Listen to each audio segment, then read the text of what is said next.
everybody, welcome back to our channel. In this video, I'm going to show you the procedure on how can you categorize the expense on Mint app. So in order to categorize the expense on Mint app, what you need is first thing first, you want to make sure that you are logged into your Mint app. So as of 2026, the original standalone Mint app is no longer available. It was officially shut down by Intuit on March 23rd.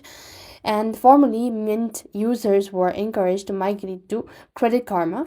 So many features include the ability to create granular budgets were not fully replaced in a new platform.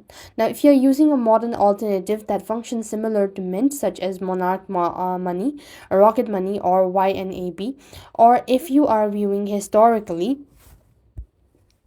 here's how you could do it. So first thing first, you just want to access the transactions. Next, you just want to tap the specific transactions to open its detail.